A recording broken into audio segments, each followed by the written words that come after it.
सुनो रे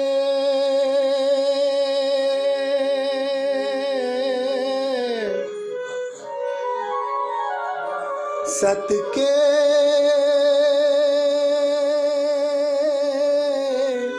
बंजारे,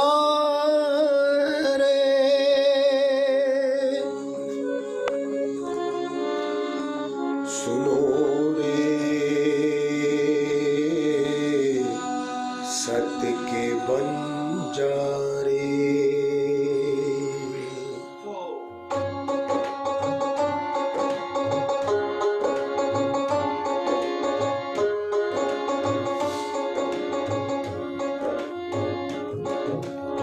सुनो रे सत के बंजारे, सुनो रे सत के बंजारे। एक बात कहूँ समझाई, एक बात कहूँ समझाई। सुनो रे सत के बंजारे। या फंदबाजी रची माया की, या फंदबाजी रची माया की, तामे सब कोई रया उलझाई। सुनो रे सत के बंजारे।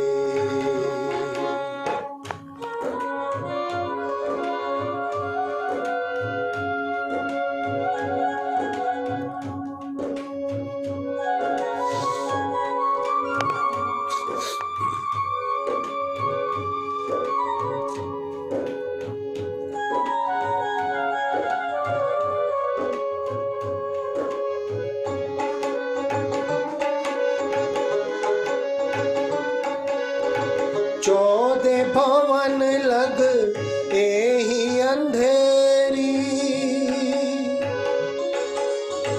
चौदह भवन लग एही अंधेरी। झूठे को खेल झुठाई,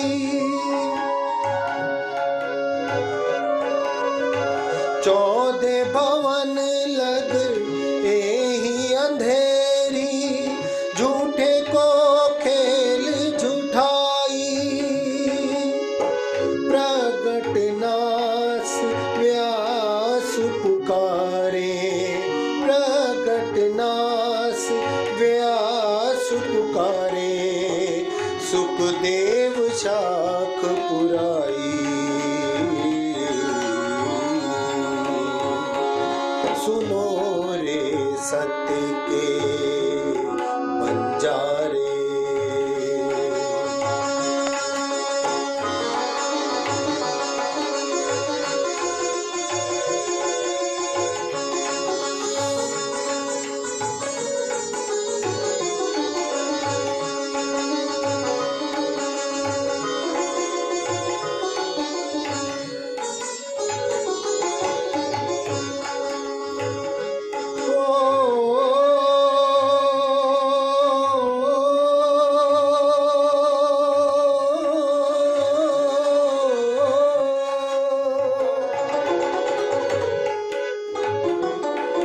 अब छोड़ो रे मान गुमान ज्ञान को, अब छोड़ो रे मान गुमान ज्ञान कोई। खाड़ बड़ी है भाई, यही खाड़ बड़ी है भाई। एक डारी त्यों दूजी भी डारो, एक डारी तो दूजी भी डारो। जलाए दो चतुराई। सुनो रे सत के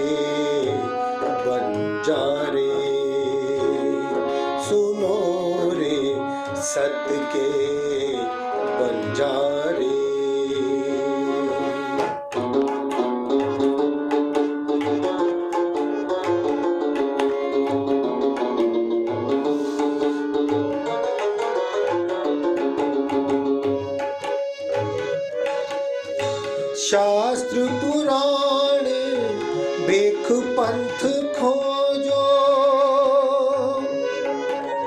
ओ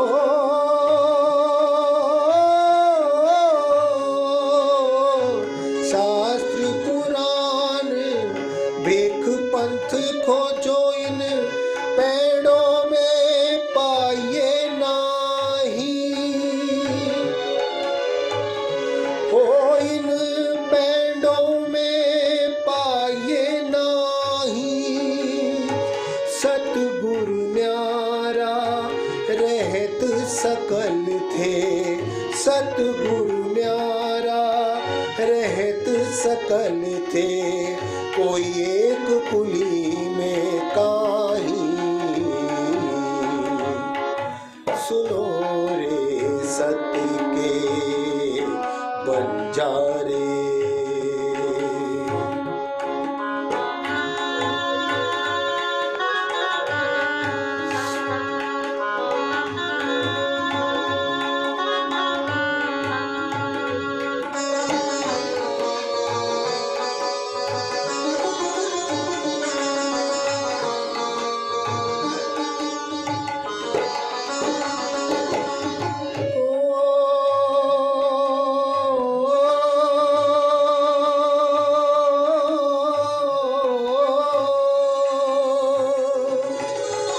सत्य चाहो तो सबदा चीन्हो,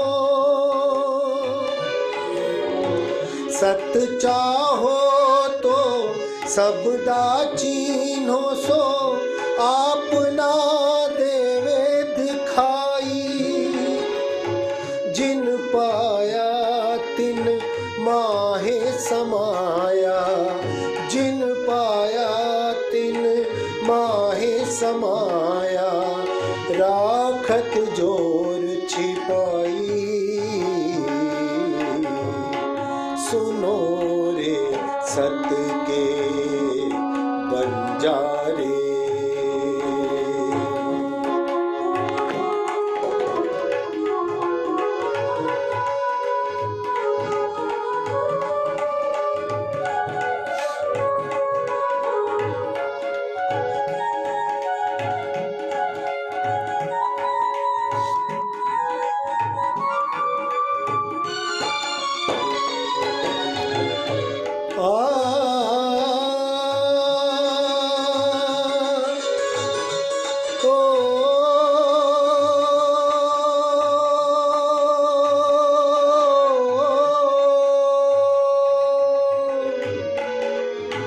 महामत कहे सावचेत होइयो,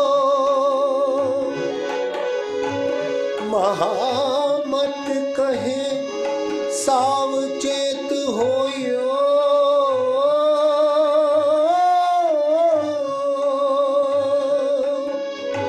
महामत कहे सावचेत होइयो। मिलया है मिलया है अंकुरों आई। झूठी छूटे साची पाइए, झूठी छूटे साची पाइए। सतगुरु लीजे रिझाई, सुनो रे सत्य के बंजारे।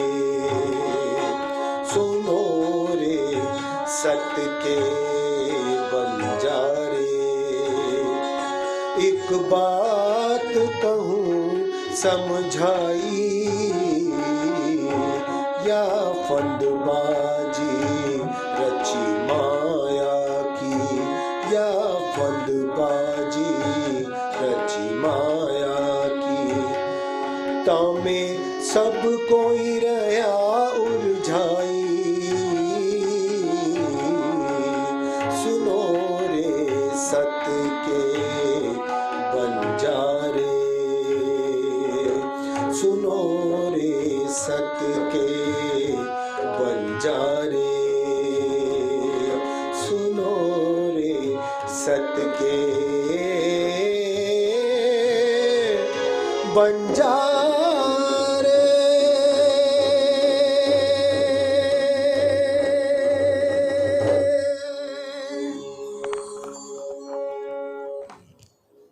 रास की लीला याद की, ना कभी चित्रण किया, ना तूने कभी सत्संग किया।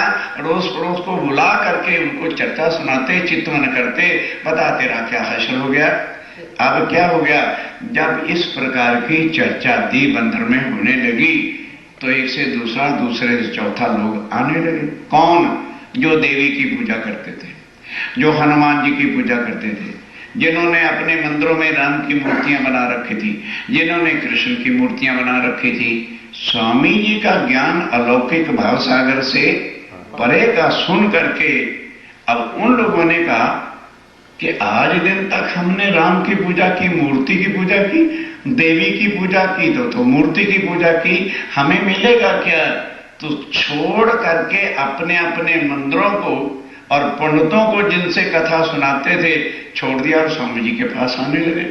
अब क्या हुआ, एक तो दीप बंदर छोटा सा शहरी था, कोई बड़ी बड़ी लंबी चौड़ी स्टेट नहीं, और दूसरा कोई वहां साधु महात्मा आता नहीं था। जिन जिन लोगों को ज्ञान मिलता चला गया, समझ आ गई, वो पहले गुरुओं से नाता तोड़ के स्वामी जी के चरणों में आने लगे। अब ध्यान देना, अब सारे गुरुओं ने सोचा भाई कौन महात्मा साध ऐसा आ गया है कि हमारे चेले सारे हमको छोड़ करके वहां चले गए हैं। अब उनका जीवन जो था किसके आधार पर था? चेलों की भेंट पे। अब कोई उनके पास कोई जाता ही नहीं है तो भेंट कौन करे? अब घर परिवार का खाना पीना सब बंद। अब पैसा आवे तो घर वालों को खिलाएं पिलाएं, जो रोज डेली खीर खट्टे और रबड़ियां मलाइयां खाते थे वो सब हो गया बंद। अब सब लोगों, जितने पंडित विद्वान कथा सुनाने वाले थे, सब इकट्ठे हुए, कहने लगे भाई ये बुरा साधु महात्मा कोई आया है, पता नहीं इसके ज्ञान में क्या है कि हमारे सब मानने वाले चले गए वहां।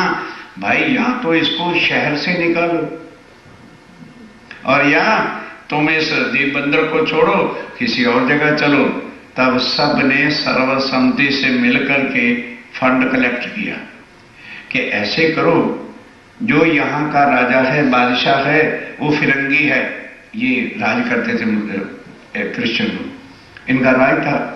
तो जो उसका कोई हम प्याला दोस्त हो, खाने पीने वाला हो, उसको पैसे देकर इन साधु महात्मा की झूठी रिपोर्ट करा दो, तो फिर वो इनको शहर से निकाल देगा। तब तो भैया भले जीवित रह सकते हैं, नहीं तो अपना तो काम धंधा बंद हो गया। तब सब ने मिलकर रुपया इकट्ठा किया और एक दलाल जो राजा से झूठे मूठे काम करवा के पैसा बटोरता था उसको बुलाया, कह दिया देख भाई हमारा एक काम कर दे। कहने लगे क्या काम है? कहना यार कोई इस शहर में साधु महात्मा नया आया है, ध्यान देना, वो सब देवी देवताओं की निंदा करता है। इस वास्ते जो है राजा तेरा फ्रेंड है, हम प्याला है, तुम शाम को मिलते हो, क्लब में बैठते खाते हो, ये तू जरा सा काम कर देगा तो तेरे कहने पर तो राजा तुरंत अमल करेगा और इस साधु महात्मा को निकाल देगा। भाई आधा पैसा ले ले एडवांस और आधा देंगे हम बाद में। मैंने कहा ठीक है, आधा पैसा ले लिए। 2-4 महीने बीत गए तो उसने कहा पैसा ले लिया है। अब कहता है क्या राजा को शिकायत करने या कोई बात नहीं जाते। तब फिर उस पंडितों ने मिलकर के उसे बुलाया, कहा भाई 3-4 महीने व्यतीत हो गए हैं और तू हमारा काम नहीं करता, ला फिर हमारा पैसा वापस कर, या हमारा काम कर या हमारा पैसा वापस कर। कहने लगा यार तुमने भी तंग कर दिया, अच्छा मैं अभी जाता हूं। ध्यान देना, गर्मी का मौसम था, वो अभी अभी किसी का काम करके राजा के दरबार से आया ही था। अब चल पड़ा किसकी शिकायत करने? स्वामी जी की, उन्हीं की तो रिपोर्ट देनी है जाकर के भी ये सब देवी देवताओं की निंदा करते हैं, झूठी बात। इसके काम ही कुछ नहीं है, गद्दियों की निंदा करता है, महाराजों की निंदा करता है। चल पड़े। अब राज जी ने सोचा भाई बादशाह इसका फिरंगी मित्र है, फ्रेंड है, जो कुछ ये कह देगा सच्चा मानेगा। और सुंदर साथ पे कष्ट ढाएगा। ध्यान देना, राज जी ने क्या किया, समझोगे, ध्यान दोगे तब समझ में आएगा। वो जो चुगलखोर था, उसके एक फ्रेंड का, मित्र का रूप धारण करके जिस रूम के अंदर बादशाह बैठा था, बाहर खड़े हो गए। कौन? सुन कह रहे हो भाई? राज जी महाराज उस चुगलखोर के फ्रेंड का रूप धारण करके खड़े हो गए। अब हो गया दरबार में, तो बाहर अभी पहुंचा ही था, तो वो फ्रेंड कौन है? राज जी महाराज। वो पहले नमस्कार वगैरह किया, कहने लगे यार क्या बात हो गई, तो अभी तो गया था दरबार से, फिर इतनी दोपहर में गर्मी में आने की तुम्हें क्या जरूरत थी? राजा तो तेरे 1 मिनट के इशारे पर चलता है। बता सच्ची सच्ची कौन सा इंपॉर्टेंट ऐसा वर्क पड़ गया जो तू इतनी दोपहर में आया? कहने लगे यार तेरे से क्या छुपाना, तो मेरा जिगर का यार है। सुना है कि ऐसे ऐसे कोई साधु महात्मा यहां आया हुआ है और वो सब देवी देवताओं की निंदा करता है, तो भाई यहां के पंडितों विद्वानों ने मुझे पैसा दिया है, इसकी शिकायत करके शहर से निकलवाना है। कहते काम तो बहुत अच्छा है। राजी कहते हैं बहुत अच्छा काम करने आए हो, पर ये बता, ये तेरा राजा दोस्त है, तू जो कुछ जाके अंदर अभी कह देगा वो उस पर प्रैक्टिकल अमल करेगा और साधु महात्मा को कष्ट दे करके शहर से बाहर निकाल देगा। लेकिन ये सोच, उन साधु महात्माओं का भी तो कोई यार होगा, नहीं समझे? भाई साधु महात्मा भी तो किसी के आश्रय घूमते हैं, वो भी तो किसी की शक्ति के सहारे चलते हैं। वो कौन है? कहते ये परमात्मा। तो फिर जब तू उन पर कष्ट जाएगा तो उनके उस परमात्मा का दिल नहीं दुखेगा, वो डायरेक्ट तेरे पर अटैक करेगा। किसके साथ तेरी लड़ाई होने वाली है? परमात्मा के साथ। अगर तो भैया इतनी हिम्मत है कि तू परमात्मा से लड़ सकता है, 1 मिनट में तेरा सत्यानाश करके रख देगी। कहने लगे यार तू वाकई मेरा हृदय का सच्चा यार है, तूने मुझे सच्चा रास्ता दिखा दिया। ना बाबा ना, मैं ये काम नहीं करूंगा, मेरे पास हजारों धंधे हैं जिससे मैं पैसा कमा लूंगा, ये काम मैं नहीं करता।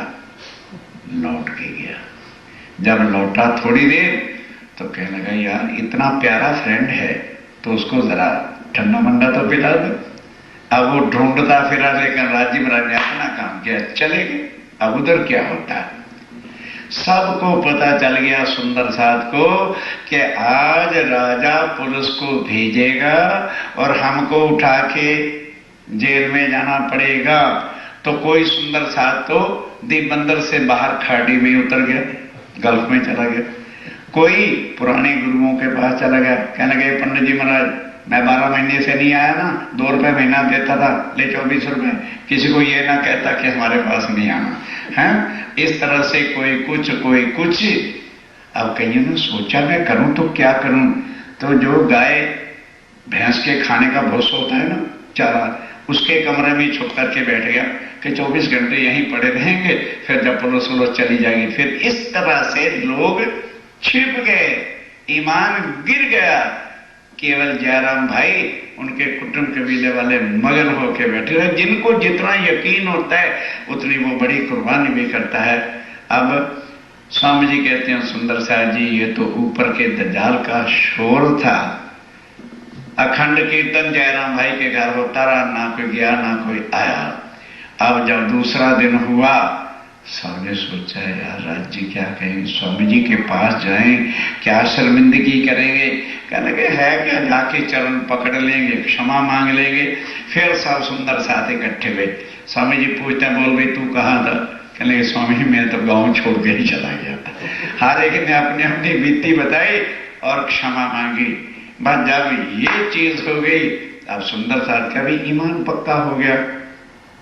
अब खूब फिर चर्चावानी जब होने लगी तो अब दज्जाल ने देखा अजाजील ने कि वाह भाई वाह, मेरी नगरी के अंदर आकर के ये परम धाम का काम करते फिर रहे हैं। ठीक, तो जैसे अर्बन कंट्री के मुसलमान आज भी हिंदुस्तान के बॉर्डर पर अटैक करते हैं, तो किसी की भैंस छीन के ले गए, किसी का धन छीन के ले गए। ये मुसलमानों का जन्म से ये धंधा है कि लूटना, खाना और ट्रैक्टरी का काम करना, यही था।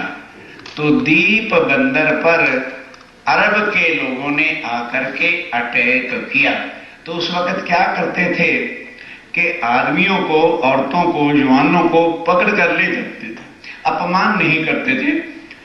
रेट रखा हुआ था कि बुढ़े के इतने पैसे, जवान के इतने पैसे, स्त्री के इतने पैसे पेमेंट कर जाते थे लोग और अपनी अपनी जाति के लोगों को अरब वालों से छुड़ा के ले आते थे। अब क्या हुआ, जब वो अटैक किया तो बाईजुराज तेज कुंवरी भी उस बंध में आ गई।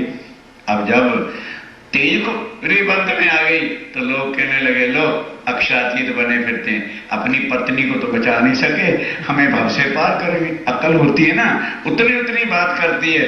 स्वामी जी कहते हैं, भाई चिंता नहीं करो, ये जो बाईजुराज अरब में गए हैं तो निश्चय करके कोई ना कोई वहां पे अपनी आत्मा है। नहीं तो स्वामी जी का तो कोई प्रोग्राम नहीं था अरब में मुसलमानों के यहां जाने का। अब निश्चय कर लिया कि अब मैंने जाना है। तो बस अब सब सुंदर साथ रो रो के चरणों में लगते हैं कि स्वामी जी मत जाओ। कहने लगे, भाई चिंता मत करो, इतनी जागृति ज्ञान चर्चा को दे दिया है, तुम उसको करते रहना, हम वहां से होके फिर आ जाएंगे। अब स्वामी जी दीप बंदर से चले, मडई बंदरगाह पहुंचे तो वहां कोई सुंदर साथ था नहीं, इसलिए सत्संग वगैरह नहीं हुआ। फिर आगे बड़े कपैये पहुंचे तो वहां उनका मोटा भाई हरवंश ठाकुर कामकाज के लिए आ चुका था, लेकिन तारतम वो पहले से ले चुका था। ये शरीर से तो छोटे हैं, अंदर राज्य में की शक्ति थी। सीधा उसके घर चले गए, हरवंश भाई को फटकारा, कहने लगे तुम्हें शर्म नहीं आती? तुम्हें तो पहले संसार में आए थे, तुम्हें तो स्वयं आत्मा की जागृति के काम के लिए कुछ करना नहीं था। ओ हरवंश ठाकुर, सतगुरु श्री धनी देवचंद जी धाम चले तो अफसोस करने भी नहीं वहां पहुंचा। अगर शरीर कोई सगा संबंधी, साला, भाई इत्यादि मर जाता है तो आदमी सब काम काज छोड़ के लिए बैसने में पहुंचता है, तो वहां नहीं आया। और उसके बाद बिहारी जी महाराज को सब सुंदर साथ ने गादी पर बिठाया, तुम उसके भंडारे का प्रसाद लेने में नहीं आए, जाओ अभी जाओ नौतनपुरी में और जाके बिहारी जी महाराज के चरणों में प्रणाम करो। ध्यान देना, क्योंकि खुद कैसे कह दें कि मेरे अंदर राज्य महाराज बैठे, उनको फटकार फटूर के वहां भेजा। उसके बाद ओ हरदास जी, याद है जहां देवचंद जी पहले गए थे और मूर्ति वाला प्रसंग हुआ था, उनका लड़का था वृंदावन, उसका नाम था। उसने भी सतगुरु देवचंद जी से तारतम लिया हुआ था। उसका एड्रेस पूछ के वहां चले गए और वहां भी खूब सत सुंदर साथ को फटकारना करना। क्यों? जिसको किसी से कुछ स्वार्थ नहीं होता वो शब्द कहने में कभी चूकेगा नहीं। बेमुझे कह लेना, मेरा कोई स्वार्थ है कि मैं इनसे कोई पगे लगाने के लिए, भेंट करवाने के लिए आया। तो सच्चा दर्द जो होता है वो अवश्य सुंदर साथ की आत्म को जगाता है। तब वहां दिन चर्चा करी और फिर सबको जीवन जागृत किया, कह दिया बिल्कुल रोज मिलके सत्संग करो, चर्चा परम धाम की करो, लगे रहोगे तो तुम्हारी आत्म जागृत होगी। फिर वहां से होते हुए सीधा चले गए ठट्ठा नगर सिंध देश में, क्योंकि वहां से फिर कराची होकर के उसको जो है अरब में पहुंचना था।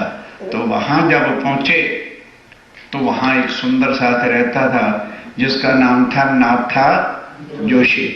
जोशी कास्ट है, नाथा भाई वहां पर रहते थे। उसका घर पूछ करके चले गए। सत्संग हुआ लेकिन कोई खास चर्चा का आनंद नहीं आया। 10-15 दिन रह के स्वामी जी उस शहर को छोड़ के कराची बॉर्डर पर बंदरगाह में पहुंच गए। और वहां से आज का तो स्टीमर हैं, जहाज हैं, बाई मशीन। उस समय क्या होता था कि नाव के अंदर बांस बांध के कपड़ा बांध देते थे और वायु के हिसाब से ही नाव चला करती थी। स्वामी जी बैठ गए। 17 दिन तक, 17 डेज तक हवा ठीक जाती रही। अब राजी महाराज ने देखा जिन जिन आत्माओं को यहां जगाना था ठट्ठे नगर में, उनसे तो अभी मुलाकात ही नहीं हुई, तो आगे जाके क्या करेंगे। तो 18वीं रात्रि को उल्टी हवा चल पड़ी। तो जो सफर 17 दिन में तय किया था वो एक ही रात में 9 आके फिर वापस किनारे पर खड़ी हो गई। अब वहां स्वामी जी ने सोचा कि कोई ना कोई आत्म की जागृति बाकी है। अब वहां पहुंच गए। ध्यान देना, श्रीमद् भागवत की चर्चा शुरू हो गई। सावधान होके बड़ा संक्षिप्त में एक चौपाई का वर्णन कर रहा हूं। जब श्रीमद् भागवत की चर्चा, अब स्वामी जी श्रीमद् भागवत की चर्चा कहां करते थे, शुरुआत ही कहां होती थी, ब्रिज अखंड, रास अखंड, कैसे वो गौलोक अव्याकृत सबलिक ब्रह्म केवल ब्रह्म और सत्य स्वरूप है जो आज दिन तक किसी ने वर्णन किया नहीं था। तो वहां ध्यान से ये चर्चा नाथे जोशी के घर होती थी।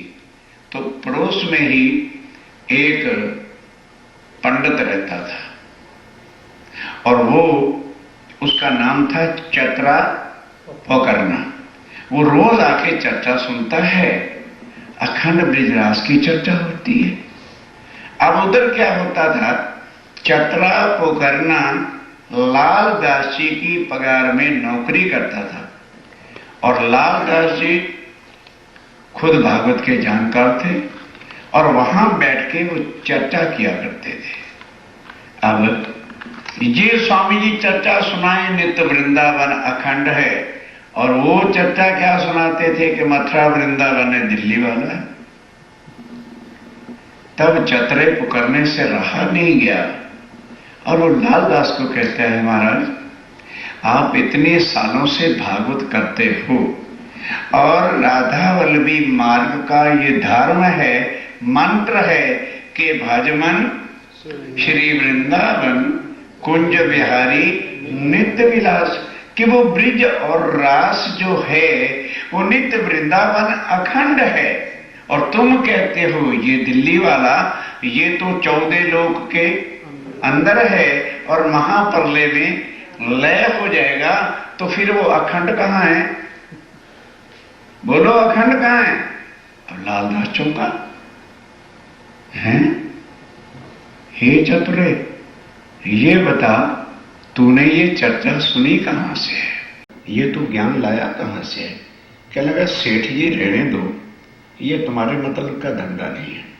तुम्हें तो नोट चाहिए, पैसा चाहिए, शाम को उठते हो, थैले भरते हो और जाके घर चले जाते हो। यहां पर ठट्ठे नगर के अंदर बहुत महान शक्तिशाली एक महापुरुष आए हैं और उनके यहां स्वयं अखंड की चर्चा के और कुछ है ही नहीं। और ये जगत तो मिथ्या है, इसके अंदर हम कितनी भी रामायणें पढ़ लें, भागवतें पढ़ लें, वेद पढ़ लें, शास्त्र पढ़ लें, क्या होने वाला है? कुछ नहीं। क्योंकि ये सब जितने ग्रंथ हैं एक भागवत को छोड़कर सब निराकार 14 लोक के अंदर का ही ज्ञान देते हैं। और भागवत भी है तो वो फक्त योग माया तक का ज्ञान देती है, तारतम्य के बिना उसका भी कोई भेद नहीं खोल सकता कि वो नित्य कहाँ है, अखंड वृंदावन कहाँ है, अखंड रास कहाँ है। ये आके भी स्वामी जी ने सारे भेद खोले कि इस रूप ने ए वृंदावन ए यमुना तटसार घर से तीत और ब्रह्मांड से अलगो ते तारतम्य की घन निर्धार। तब लालदास जी चौंके और उसी वक्त गए, स्वामी जी के दर्शन किए, 6 घड़ी तक चर्चा सुनी, लेकिन अभी आत्मा जागृत नहीं हुई। घर आके बगीचे में गए तो जिंदा दास भी अपना सुंदर साथ था, लेकिन लालदास जी का माली था। उसने पूछ लिया कि सेठ जी महाराज जहां चर्चा सुनने जाते हो, क्या उनके स्वरूप की भी पहचान की है या इतना ही पहचाना है कि वो महान पुरुष हैं और अच्छी कथा करते? अब सेठ को बड़ी अपने आप को शर्मिंदगी आई कि मेरा नौकर जिंदादास मेरा ही नौकर चतरा को करना, और ये इतना ज्ञान रखते हैं और मैं नोट इकट्ठे कर करके नरक में जाऊंगा क्या? तो जिंदादास कहता है कि कहो तो मैं आपको उनकी पहचान कराऊं। तब मारकंड का दृष्टांत देकर और जब सारा कुछ बताया कि जैसे आदि नारायण संत का रूप लेकर के मारकंड को जो है फांसी के तख्ते से छुड़ाने आए थे, हे लालदास, उसी तरह से श्री राज जी महाराज एक मनुष्य तन में आकर के हमारी आत्मा को जगाने आए हैं। वह चोट लगी, लालदास जी चरणों पे आके स्वामी जी के गिर पड़े और राज जी ने भी, स्वामी जी ने भी कृपा करके उसको तारतम दिया। और तारतम लेने के बाद फिर सुंदर सास जो है वो कहते हैं, स्वामी जी यहाँ एक चिंतामणि भट्ट है और कबीर पंथ को मानने वाला है, और कबीर जी की साखियां दे दे करके वो बताता है कि अब बीतेगा 5000 पांचा, तब आएगा पारब्रह्म सांचा। तो स्वामी जी 5005 का तो साल कलयुग के हुए। ये कहाँ का प्रमाण है कबीर जी का? कि जब कलयुग को 5005 वर्ष बीतेंगे तब पूर्ण ब्रह्म दुनिया में जाहिर हो जाएंगे।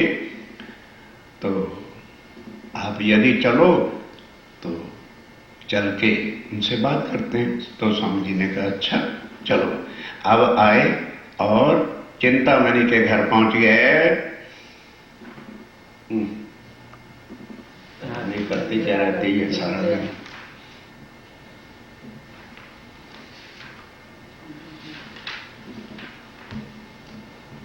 कहाँ से आए तुम, चर्चा करो हमसो। ध्यान देना। तुम अरे भाई बात थोड़ा थोड़े पढ़ो। चिंतामणि के घर जब स्वामी जी गए तो जो आदमी घर आता उसी को घर वाले तो पूछता जी आओ बैठो, कहाँ से आए हो? तो चिंतामणि ने स्वामी जी से पूछा, आओ महाराज बैठिए, सारे हालचाल पूछा। तो फिर कहने कैसे आना हुआ? तो स्वामी जी ये कहते हैं कि महाराज आपकी बहुत बड़ी भारी महिमा सुनी थी कि आप कबीर जी की साखियां सुनाते हैं और आगे का ज्ञान बताते हैं, तो मैं आपका ज्ञान सुनने के लिए आया हूँ। चर्चा करो हमसो। हमें चर्चा सुनाओ तुम। के तुम हमको सुनाओ। हाँ जो कछु ज्यादा आवे तुमको। तो चिंतामणि कहते महाराज क्या आप समझते हो मैं आपको पहचाना नहीं? आप भी एक महान पुरुष हैं और इसलिए अब आपने कहा है चर्चा सुनो, तो जो कुछ मेरे पास है मैं आपको सुनाता हूं, और अगर अधिक जहां तक मैं सुनाऊं उससे भी आगे का ज्ञान आपके पास हो तो आप सुनाओ। ये चिंतामणि ने कहा जो देने आए हो तो देवो। बस क्या कहता है चिंतामणि कि जी यदि कुछ लेने आए हो तो मेरे पास जो है मैं आपको देता हूं, और अगर देने आए हो तो मैं लेने को भी तैयार हूं। तुम सुनो हम कहे। और स्वामी जी कहते हैं अरे भाई अगर हमें कुछ आता होता तो हम आपके पास काहे को आते? हमने तो आपकी महिमा सुनी है, लेने के लिए आए हैं। तो चिंतामणि कहता अच्छा महाराज जो कुछ मुझे आता है आप सुनो, मैं सुनाता हूँ। जो होई चर्चा स्वामी जी कहते हैं हमें और कोई विषय वाली चर्चा ना सुनाना, वह विषय बताओ जिससे मेरी आत्मा का कल्याण हो जाए। कहो तो तुम, कहो तो चतुर्भुज का। आप ध्यान देना, ये चिंतामणि कह रहे हैं। कहने लगे स्वामी जी मेरे पास तो प्रत्यक्ष प्रकट करने वाली शक्तियां हैं। कहो तो विष्णु भगवान जो चतुर्भुज स्वरूप हैं, वैकुंठ में रहते हैं, उनके दर्शन करना चाहो तो मैं अभी यहाँ बुला के खड़ा कर देता हूँ। दिखाओ तुम्हें दर्शन, उनके दर्शन करा सकता हूँ। के कहो ज्योति स्वरूप को। तो या फिर उससे आगे जिसको ज्योति स्वरूप आदि नारायण काल निरंजन कहते हैं, उनके दर्शन करने हो तो उनको भी मैं दर्शन करा सकता हूँ। शेषाई सहस्त्रफण या शेषाई नारायण जो पाताल में शेष के ऊपर शस्त्रफणों पर विराजमान हैं, उनके दर्शन करा सकता हूँ। ध्यान देना, या झिलमिल अनहद बाजे जो नारायण से आगे 7 शून्य से आवाज आती है, जो ये व्यास वाले हैं ना, उधर हिंदुस्तान में है, तो व्यास वाले नाभि को चढ़ाकर श्वासा और उसके साथ जोड़ते हैं। तो अनहद बाजे क्या है? 7 शून्य मंडल से सप्त स्वरों की आवाज आती है। ये जो सरगम निकला है ना, सारे गा मा पा धा नी सा, ये सप्त स्वरे वहां से निकली है। और इन सप्त स्वरों से ही सारी दुनिया की जितनी भाषा हैं, इंग्लिश, चाइना, उर्दू, फारसी, हिंदी, संस्कृत, ये उसी से निकली है। और जितना संगीत का है, तो ध्यान देना, एक एक राग, जितने ये सप्त स्वर हैं, एक स्वर के अंदर 36 राग होते हैं और एक एक राग के अंदर 36 जो है रागनियां होती हैं। कहो तो उनके मैं दर्शन अनहद झिलमल बाजे जो हैं, उनकी आवाज तुम्हें यहाँ सुनवा सकता हूँ। ये सब दिखावे हम। बस स्वामी जी, मेरे पास तो इतनी शक्ति है, ये मैं साक्षात आपको दिखा सकता हूँ। चतुर्भुज स्वरूप, या ज्योति नारायण, या शेषाई नारायण, और या अनहद बाजे, जो सारे के सारे 14 लोक के अंदर की शक्तियां हैं। ना तो तुम हमको दिखाओ। और चिंतामणि कह रहे स्वामी जी, अगर इससे आगे का कोई ज्ञान आपके पास है तो आप मुझे बताओ। जो कछु पाया होवे तुम, जो कुछ आपने इससे अधिक पाया हो, आपके पास अधिक ज्ञान हो, तब श्री जी ये कहा। तब स्वामी जी ने क्या कहा? हम लेने आए वस्त्र। क्या लगे महाराज, आप बार बार कह के शर्मिंदा क्यों करते हो? हमें तो इतना भी नहीं पता कि इन चारों में से कौन ज्यादा शक्तिशाली है और कौन हमारी आत्म को भाव से पार कर सकता है। हमें तो इतना भी नहीं पता। हम महाराज लेने के लिए आए हैं। हमको तुम बताइयो। हमको आप बताओ। ये हमारा कष्ट, हमारे ऊपर आप कृपा करके, कष्ट मैंने मेहनत करके मेरी आत्मा को जगाओ। जो कछु तुम कहा। और ध्यान से सुनने का प्रसंग है। जो कुछ आपने बताया है इन चारों शक्तियों के बारे में, सो रहे तुम्हारे वचन, वो मैंने अच्छी तरह से सुन लिया है। चलते चलो। नहीं कर दियो। पर हम तो इतना भी नहीं जानते इनमें अधिक शक्तिशाली कौन है। ये भी कृपा करके आप निर्णय करो कि इन चारों में से मेरी आत्मा का कल्याण कौन कर सकता है। दिल करो रोशन, और मेरी अज्ञानता को हटाओ। एक कमाल की साखी पर। तब चिंतामणि को कुछ अभिमान हुआ, तो क्या कहता है? कहता है स्वामी जी, इनसे ऊपर जो है ना राधा वल्लभी मार्ग है, और उनसे आगे कबीर जी की एक साखी है। ध्यान देना, सुनने का प्रसंग है। और कबीर के आगे तो कमाल का ज्ञान है, वो मैं आपको बताता हूं। ध्यान देना। तब स्वामी जी ने कहा, भाई बताओ। तो कमाल की ऊपर एक साखी कबीर जी ने लिखी है, कोड़ी से हीरा भया, हीरा से भया लाल, आधा भक्त कबीर है और पूरा भक्त कमाल। अब ये कहानी क्या है, जरा सुनिए। कबीर जी ने ये साखी कब और क्यों कही थी कि कमाल जो है वो कबीर जी का लड़के का नाम है। एक ही लड़का था कबीर जी के पास, ना लड़की थी और ना कोई लड़का था, एक ही लड़का था, इनो नाम था कमाल। तो बालपने में वह कमाल स्कूल में जाता है और राजा का जो लड़का है उसके साथ उसकी मित्रता, फ्रेंडशिप हो जाती है। तो उस समय स्कूल में तो ये कोई तमीज ही नहीं होती, डिफरेंस ही नहीं होता कि अब ये गरीब का लड़का है या ये बादशाह का लड़का है। मित्रता है, सुमित्रता है। अब ध्यान देना, अब कबीर जी क्या करते थे कि सारा दिन खादी बिना करते थे और बिन करके फिर बेचते थे। बेचते थे तो सिर्फ 2 टका उनको मिलते थे। फिर उसमें भी क्या प्रतिज्ञा थी, ज्ञान सुधी कबीर जी 4 संतों को, साधुओं को भोजन नहीं करा लेते थे तब तक खुद भोजन नहीं करते थे।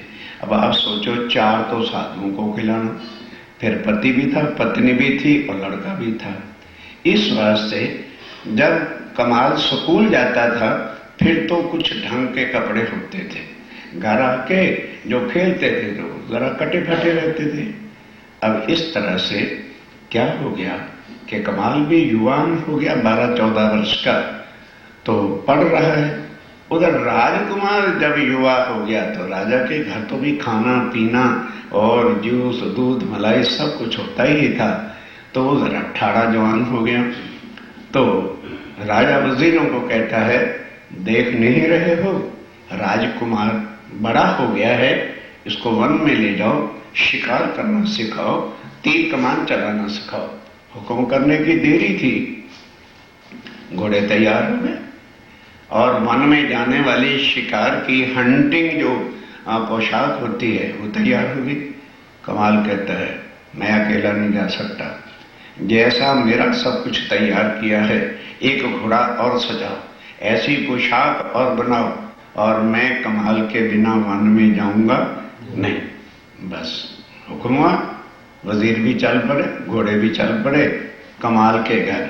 कमाल के घर का अर्थ कबीर जी के घर आ गए तो कमाल गली में खेल रहा था और कपड़े फटे हुए पहने हुए थे।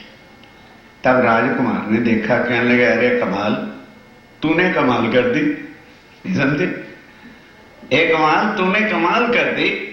तेरे घर इतनी गरीबी है तो तूने मुझे बताया क्यों नहीं? मेरे घर इतना धन है, कोई संभालने वाला नहीं है।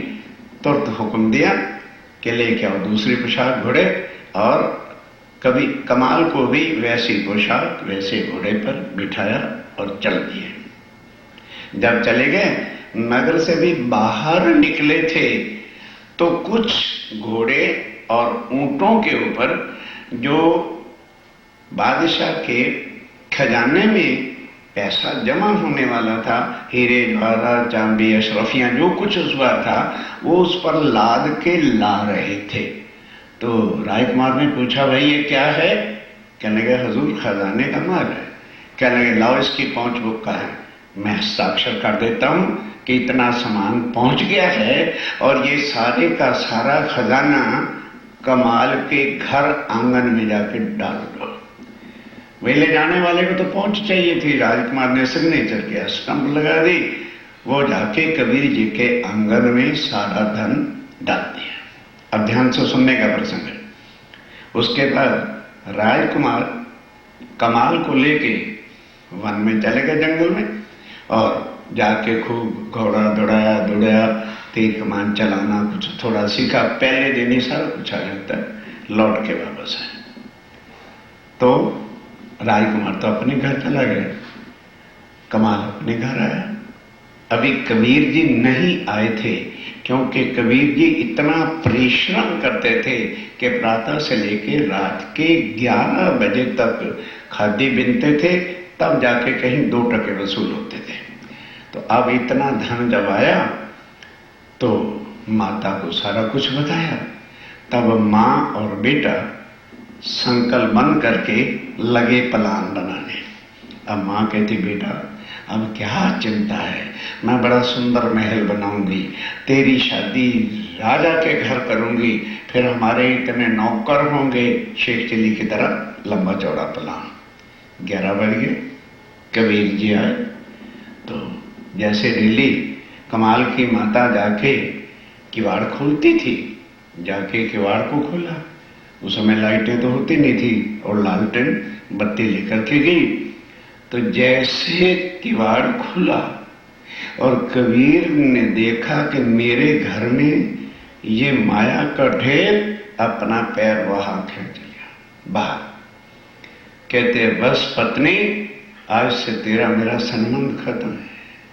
तुम लोगों को माया चाहिए और मेरी बात आप जानते हो, जहां कबीर है तहां माया नहीं, और जहां माया है वहां कबीर नहीं रहना।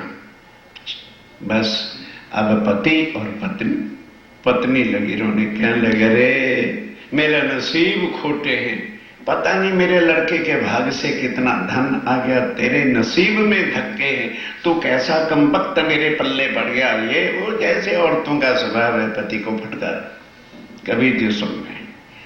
क्यों कि इसका दोष नहीं, ये माया का जीव है, ये समझ ही नहीं सकता मैंने कहा क्या है। खैर कलाग अर्धा कलाग आपस में बहस होती रही। कमाल अंदर सोच रहा है, अभी ये माता पिता का झगड़ा है, मैं क्या करूं, जाना तो नहीं चाहिए। पर फिर जब देखा कि आ ही नहीं रहे दोनों, तो कमाल गया। कहते हैं पिताश्री क्या बात है? कहने लगे बेटा आपको नहीं पता, ये माया है ना, मैं यहां नहीं आ सकता, मुझे चाहते हो तो इसे बाहर फेंक, और ये चाहिए तो तुम माता और बेटा राजी खुशी रहो, मैं वन में जाऊंगा। अब कमाल कैसे चाहे कि भी मेरे पिता चले जाएं। थोड़ी देर के बाद कहते अच्छा पिताजी आप आओ, मैं इसको बाहर फेंकता हूं। कह लगे ना पहले फेंक। इतने में प्रातः के 3-4 बज गए थे। वो आज का युग नहीं था कि सुबह 9 बजे सो के उठना। उस समय सारी दुनिया ब्रह्म मुहूर्त में उठा करती थी और जल भर के कुएं से नहाया करती थी। तो उन्होंने मोहल्ले वाले जब जागृत हुए तो देखा कि कमाल घर से धन बाहर फेंक रहा है। तो दुनिया कहती यार कबीर बड़ा पखंडी था, है? अपने को कहता था मेरे को पैसा नहीं है, फटे कपड़े पहनता था चिथड़े, और इतना धन इसने जोड़ रखा है, इसको भगत कहते हैं। ये भगत नहीं है, भगत तो कमाल है, क्योंकि पैसे दे रहे हैं ना। इस वास्ते जो है तब कबीर हंस पड़े और कहते हैं वाकई कौड़ी से हीरा बहा।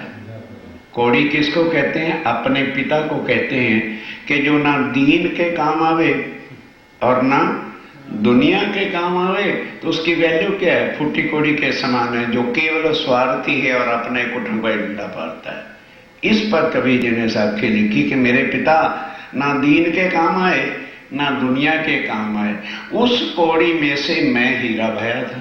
अपने को हीरे की तुलना दी, ध्यान से समझने की बातें। कौड़ी से हीरा भया और हीरे से भया लाल। ये इस लाल है भाई, क्योंकि आधा भगत कबीर है और पूरा भगत कमाल।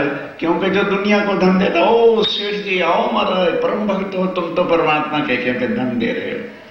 कबीर हंस करके ये साखी कहता है, अब देखना जरा क्या होता है, इसका हाल क्या होता है। ये साखी किसने बोली? कबीर पंथ के चिंतामणि जी ने स्वामी जी को समझाने के वास्ते बोली। तब श्री जी कहा, तब स्वामी जी ने क्या कहा? तुम क्या जानो कबीर। स्वामी जी को जोश आ गया, कह लगे जा रहे गादीपति, तू कबीर की गादी पर बैठ करके कबीर को नहीं जानता है, तो तू गादी पर बैठा कैसे था? तुझे बैठाया किसने था गादी के ऊपर? तू कबीर को समझता क्या है? कमाल तो एक छोटा छोकरा था और धन के पीछे लालच में पड़ के, और उसने ये कहा तो कबीर जी ने तो उसके मुंह पर थप्पड़ मारा दुनिया वालों के, जाओ रे अंधी दुनिया वालों, जो तुम्हें इतना ऊंचा ज्ञान देता है उसको आधा भगत कहते हो, और जो माया के हीरे तुम्हारी तरफ फेंकता है उसको पूरा भगत कहते हो।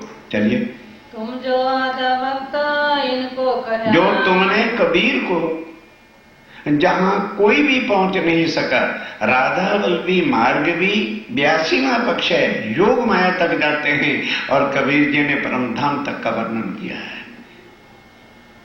जा घर में अबला बसे, बहे प्रेम के पूर, कहत कबीर सुनो भाई साधो, वह घर मुझसे दूर। स्वामी जी कहते हैं उसने परम धाम तक का वर्णन किया है, और तू माया के इस कमाल को जो है भगत कह रहा है, जो चित नाही तुम धीर, तुम्हारे चित्त में उस ज्ञान की पहचान ही नहीं है। कहा मजल कबीर की, अरे कहाँ मजल कबीर की, परम धाम तक का वर्णन किया, और कहाँ कमाल जो माया का जीवड़ा था, तो उसको आगे कहता है कहती अकल कमाल, और अकल कमाल की थी क्या, वो तो अभी बाल था, उसको ज्ञान का आत्म तत्व का पता ही नहीं था। तोल देखो दोनों को, कहते हैं जरा तोल के तो देख, तोल देख कि कहाँ कबीर, कहाँ कमाल माया का जीवड़ा, इनका कैसा हाल, और इनका दोनों में क्या अंतर है, डिफरेंस है। बिन पहचाने बोलत, और बिन पहचाने, तो ये पहचान ही नहीं है। मालूम होता है सराफ तेरा नाम है, तो सोने को भी परख सकता नहीं, तो लोहे को ही सोना कहता फिरता है। कहाँ कबीर कहाँ कमाल, कहाँ कबीर कहाँ कमाल, विचार देखो आप, विचार करके जरा देख तू। एक कबीर का किरण, कहने लगे तू कबीर की पहचान करना चाहता है, तो आ मैं तुझे पहचान कराता हूँ। अब स्वामी जी साखी बोलते हैं कबीर जी की, परम धाम तक का इस साखी में वर्णन है। पहले साखी सुनो, फिर उसका अर्थ बताता हूँ। एक पलक से गंग जो निकसी, हो गया 34 पानी, 3 पानी 2 पर्वत ढांपे, दरिया लहर समानी, उड़ मक्खी तरवर पर बैठी, बोलत अमृत बानी, 3 मक्खी को मक्खा नाही, बिन पानी गर्भानी, 3 मक्खा 3 गुण जो जाए, है वो पुरुष अकेला, कहत कबीर या पद को जाने, वह सतगुरु मैं चेला। अब इसके अर्थ सुनो। एक पलक से गंग जो निकसी, कि जब रूहों ने और अक्षर ब्रह्म ने दोनों ने खेल मांगा, तो राज्य महाराज की एक पलक से चारों तरफ नींद का, बोलते थे भाई याद हो जाएगा, नींद का आवरण छा गया। एक पलक, पलक में नहीं, राज्य महाराज की नजर से गंग जो निकसी, मतलब फरामोशी का पर्दा निकला। एक पलक से गंग जो निकसी, हो गया 34 पानी, परम धाम में फरामोशी छा गई। 3 पानी, उस फरामोशी के पानी ने 2 पर्वत ढांपे, एक अक्षर ब्रह्म और एक आनंदन। पर्वत ढांपे, दरिया लहर समानी, उससे क्या हुआ कि सारी ब्रह्म सृष्टि और अक्षर ब्रह्म की सोता कहाँ आ गई, खेल में, माया में। दरिया लहर समानी। अब उड़ मक्खी तरवर पर बैठी, मक्खी किसको कहा है, हुक्म के स्वरूप को, और तरवर किसको कहा है, ये वृक्ष रूपी तरवर पर हुक्म का स्वरूप आके बैठा, और बोलत अमृत बानी, हुक्मे वेद कतेब में लाखों लिखे निशान। उड़ मक्खी तरवर पर बैठी, बोलत अमृत बानी, वो मक्खी जो है, जिसे राज्य महाराज के हुक्म के स्वरूप को मक्खी का है। 3 मक्खी को मक्खा नहीं, जैसे यहाँ स्त्री और पुरुष मिलते हैं तो संतान होती है, वो मक्खी ऐसी है कि उसका कोई मक्खा नहीं है, लेकिन बिन पानी गर्भानी। फिर क्या हुआ, 3 पानी 3 गर्भ जो जाए, है वो पुरुष अकेला। उस हुक्म के स्वरूप से सृष्टि की रचना हुई, और पैदा क्या हो गया, ब्रह्मा विष्णु मीन 3 बेटे पैदा हो गए बगैर पुरुष के ही। तो अब क्या कहते हैं, 3 मक्खी 3 गुण जो जाए, गुण जाए, ब्रह्मा रजोगुण तमोगुण सतोगुण, है वो पुरुष अकेला। या पद का जो अर्थ लगावे, वह सतगुरु में चेला। अब जिस वक्त उस चिंतामणि ये साखी सुनी, तो ध्यान देना, कबीर जी की 2 पुस्तकें हैं, एक कबीर जी के बीचक, ध्यान दो, और एक कबीर जी की साखियां। तो बीचक के अंदर ध्यान दो, 52 साखियां हैं, और कबीर जी ने कहा है कि इन बीचक की साखियों के अर्थ पार ब्रह्म के बिना कोई खोल सकते नहीं। अब स्वामी जी ने जब ये बात कही, तो चिंतामणि चौंक उठा, कहने लगे, वो भाई मेरे चेलो, मैं तुम्हें रोज कहता था बीतेगा 5000 पांचा आएगा पार ब्रह्म सांचा। ये वही पार पुरुष है जो परे की बात कर रहा है, मेरे पास कुछ नहीं है, उठो इनके चरण पकड़ लो। जिस वक्त उसने ये कह दिया, स्वामी जी अपने सुंदर साथ को कहते रहे, भाई चल दो यहां से, चलो चलो, ये तो काम गड़बड़ हो गया। बस इतनी बात में स्वामी जी अपने जो सुंदर साथ दो साथ गए थे उनको साथ लेकर के वापस आ गए।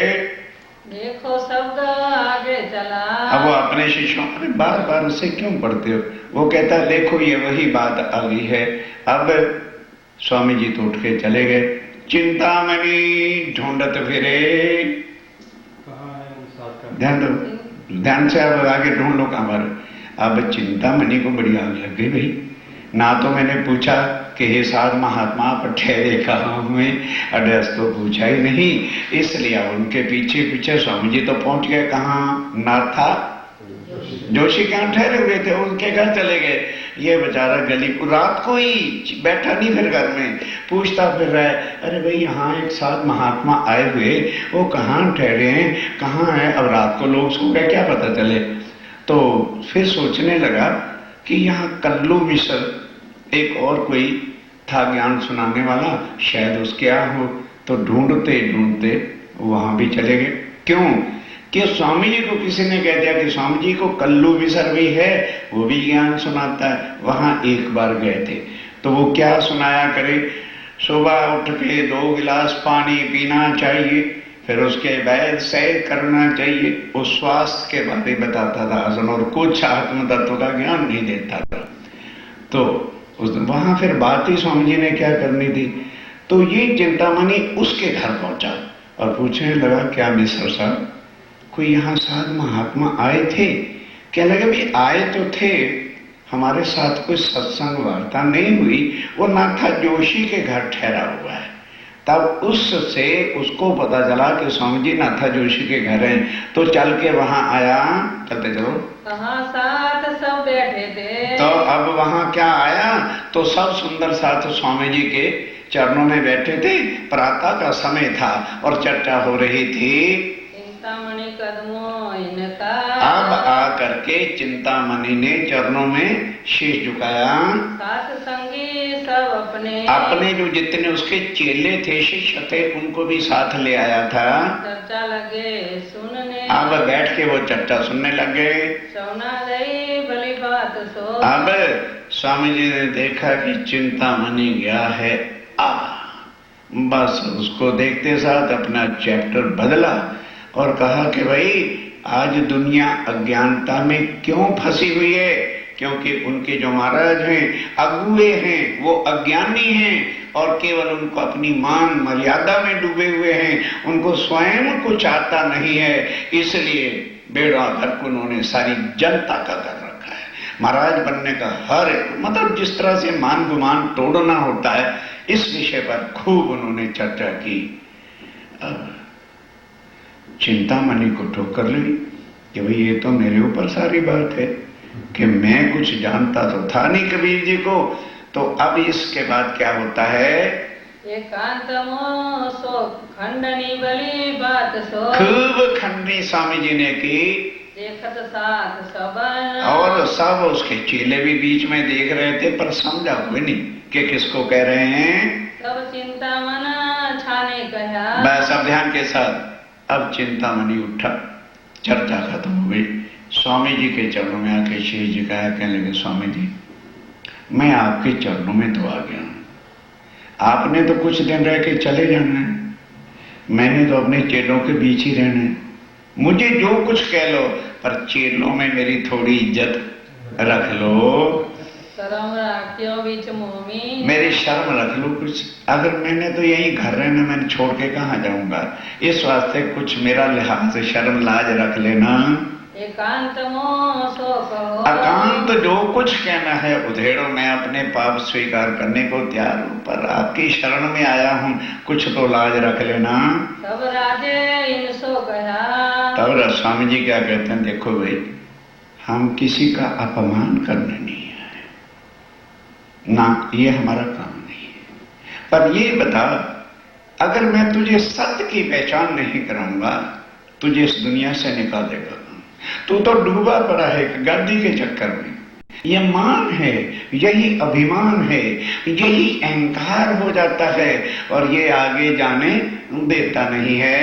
तुम्हारी क्यों न राखे शर्म। तो भाई हम तेरी महंताई को, तेरी शर्म को, लिहाज को कोई वो नहीं करेंगे, बिल्कुल इज्जत के साथ तुम्हें सब कुछ समझाएंगे। तुमको जो हम कहेंगे। और ध्यान देना, कहते मैं जो तुमको समझाऊंगा भी, भले कितने आदमी बैठे होंगे, एक तू जानेगा या हम जानेंगे, किसी को पता नहीं चलना कि कैसे समझा रहे हैं। ये सब गए अपने घरों। अब ध्यान देना सुंदर साथ जी, एक एक आत्म को जगाने के लिए श्री राज्य महाराज को कितने कष्ट उठाने पड़ते। अब सारे चले गए, रात को राज्य को आदेश आया और एक किरंतन उतरा, सुनो रे सत के वंजारे, एक बात कहूं समझाए, आटी आन के आटी लगाई, सो भी उल्टियां दे उल्टाई। फिर सब कुछ बताया कि प्रगट व्यास नाश होगा, सुख देवे साख बुरा, कि इस संसार में जो भी उत्पन्न हुआ है उसका महाप्रलय में नाश है, चाहे वो देवी है, देवता है, आदि नारायण है, त्रैगुण है और सारी सृष्टि है, ये नाशवान है, जिसकी साक्षी सुखदेव जी ने चाहिए।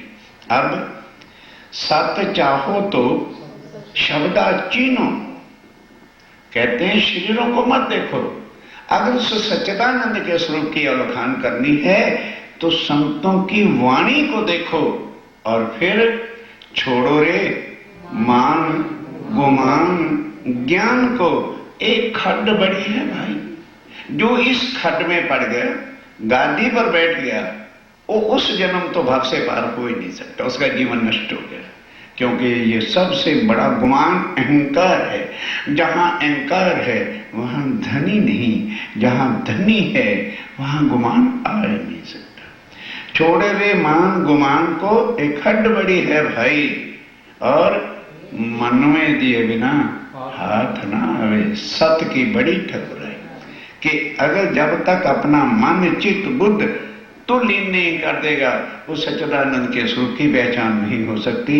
अब समझ गए कि सब कुछ मुझे ही कहा जा रहा है और स्वामी जी मुझे ही समझा रहे हैं कि छोड़ो रे मान गुमान ज्ञान को। ध्यान दो सुंदर साहब जी, यहाँ तो किसी को भी संसार ऐसा है, बात कह दे तो रुष्ट होकर बैठ जाएगा। अब वो क्या करता है, चिंतामणि भरी सभा के अंदर चेलों समेत, चेले भी बैठे हुए, उठ के खड़ा हो गया। अब वो भी अपनी भाषा बोलता है, स्वामी जी मैं आपकी लाठी से काले कुत्ते को आज मार दिया, करो अर्थ क्या करोगे। अब उन्होंने कहा वो समझ गए, अब उसने कहा वो समझ गए, मारो काले कुत्ते को। किससे? लाठी। काला कुत्ता क्या है? अभिमान अहंकार, और लाठी क्या है? आपके ज्ञान रूपी ज्ञान से मैं इस कमबख्त गुमान का गद्दी का नाश कर दूंगा। उठ के खड़ा हो गया और अपने चेलों को कहता, ओ चेलो पेलो खान से सुन लो, मैं तुम्हारा कोई गुरु नहीं, ना मैं चेला। ए सामने सतगुरु महाराज ए पार ब्रह्मक्षातीत बैठे हैं, जो कबीर जी ने कहा था अगर कुछ इनके चरणों गिर जाओ। तब श्री जी सराहिया, तब श्री जी ने कहा शाबाश चिंतामणि शाबाश। यही आत्म की पहचान होती है। उसको वो बुरे नहीं लगते, वो समझते हैं भाई इनको क्या जरूरत है, मेरे को ऐसे कटु वचन कहते हैं, ये मेरी आत्म को धो के निर्मल करना चाहते हैं। बेशक जो है तूने अपनी निस्बत ग्वाही आई दी है, ये कौन करेगा जिसके अंदर आत्म होगी। बिना आत्म के संसार का जीवड़ा उठ के चला जाएगा। वाह भाई वाह, एक इसकी कथा सुनने आया और एक हमारी बेइज्जती करता है और विमान में डूबा हुआ होगा। स्वामी जी कहते हैं ये ब्रह्म सृष्टि के लक्षण है। उसको चोट लगेगी, सोचेगी वे इसको क्या लेना देना, हमें इस तरह से ठंडोड़ता है, बार बार कहता है। क्यों कहता है? कहा श्री तब इनको, तब जो है वो चरणों पे गिर पड़ा। तब स्वामी जी ने उसको क्या कहा, तारतम दिया, राज्य से संबंध जोड़ा, और उस एक ने नहीं तारतम लिया, जितने उसके चेले थे उन्होंने भी तारतम ले लिया। परहेज कराया चार बात का। अब ध्यान देना यहाँ पर, अब क्योंकि वो दरिया के किनारे था सिंध ठट्ठा नगर। आज भी देखो कि जितनी मछली का प्रयोग बॉम्बे, कलकत्ता, बेंगलोर, मद्रास आदि में है, क्योंकि जिस तरह से अपने यहाँ ग्रीन वेजिटेबल होते हैं, तो अपन तो हर चीज ग्रीन, भाई वेजिटेबल से खाओ अच्छा रहेगा, ये होगा वो होगा, वो मछली के बिना चलते ही नहीं, क्योंकि वहां दरिया के होने के कारण से इतनी हरी सब्जी तो मिलती नहीं, तो उन्होंने चावल खाने हैं तो किससे, मछली चावल, सब्जी बनानी तो मछली चावल, इस तरह से मछली का ज्यादा प्रयोग था। अब स्वामी जी ने सोचा कि ये मीट खाते रहेंगे तो कभी भी आत्मा जागृत होगी नहीं, परहेज कराया चार वस्तु का। स्वामी जी ने कहा देखो, तब तारतम देते हैं, चार वस्तुओं का आज से तुमने प्रतिज्ञा लेनी है कि इनका सेवन नहीं करेंगे। यदि तारतम लेकर के भी ये चार चीजों का सेवन होगा या एक का भी होगा तो कभी भी आत्मा जागृत नहीं होगी। एक हराम कहा मांस को, एक हराम कहा मांस को। अब साइंटिफिकली ले लो भाई, क्यों छोड़े, क्योंकि साइंस का युग है, क्योंकि मछली का या किसी भी पशु का या किसी का भी होगा तो जानवर का रक्त अंदर जब जाएगा तो हमारी बुद्धि भी वैसी हो जाएगी। अर्थात कोई भी चीज ऐसी मत खाओ जो हमारी बुद्धि पर जो है डिफेक्ट लावे। दूसरा हराम शराब, और दूसरा हराम शराब। शराब क्या है, लोग कहते हैं अरे इसमें तो अंगूर का और ये का जूस है, अंगूर का जूस पियो किसी को चक्कर आएगा, और शराब का जिसने कभी नहीं पिया आधा ही पैग पी के देखो धाड़ गिरेगा, या पागलों की तरह से एक टांग ईस्ट में होगी तो दूसरी टांग वेस्ट में होगी। स्वामी जी कहते हैं ये शराब जो है ये बुद्धि का नाश करती है, इसलिए या तो शराब या कोई भी नशे वाली चीज, भले गांजा हो, सुल्फा हो, भांग हो, नशीली चीजों का सेवन नहीं करना। तीसरा औरत वीरानी, और तीसरा औरत वीरानी जो है उसका भोग न करना, क्यों, वो बुद्धि का नाश करती है। और रक्त से रक्त नाम ला तो सत्यानाश हो जाएगा, जीवन नष्ट हो जाए, लाखों बीमारियां लग जाएंगी। सो पावे हयातिया, और वही अखंड ज्ञान को पा सकता है, वही उसकी आत्म निर्मल होके भाव से पार होगी। चोरी झूठ बोलना, और इन पर कोई ध्यान ही नहीं देता।